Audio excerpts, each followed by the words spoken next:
Okay, here you see my 2 feet in a mirror. I'm introducing you to mirror therapy. Many reasons why a limb may not be able to function well or move well, and that could be from an injury or a neurologic insult such as a stroke. And we want to improve its movement. We do that in very many ways through physical therapy. It could be through modalities, through physical exercise, and a host of things. And we're going to show you how mirror therapy can contribute to improvements. Now, when you think of what a basketball player does when they shoot a foul shot, for example, they motor plan. Before they shoot the basket, they envision themselves in their mind's eye shooting that basket. And as they do it, they plan it out in their head, firing those cells off, and they try to duplicate it once they actually throw the ball toward the basket. And that's a form of motor planning and following through with that motor plan by duplicating what they thought of in their mind. Now, your brain is very influenced by what it sees. So if you see somebody walking a particular way, you have motor cells in your brain that sort of mirror what it sees, and those cells fire off in your own brain. So there is an influence by what you see. Now, when I put my foot behind this mirror here, basically it disappears. And now you see a reflection of my right foot. And that reflection looks just like my left foot. Okay?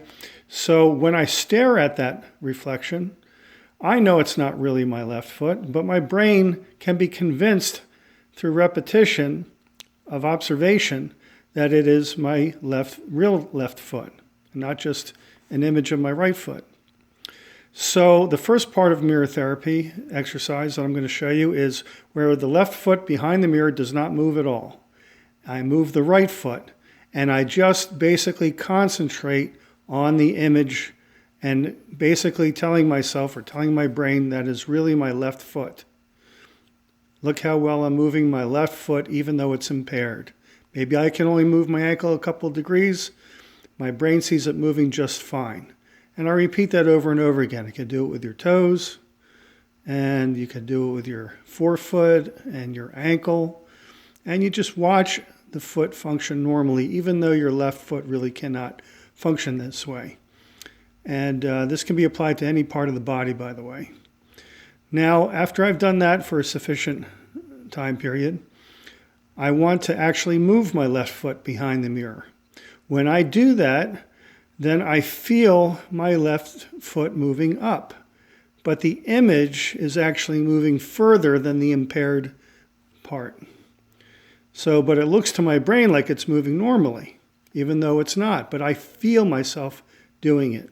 When I go bring my toes up and down, I'm doing this with my left foot, and my eyes are observing my toes go up and convincing my brain that it's moving just fine.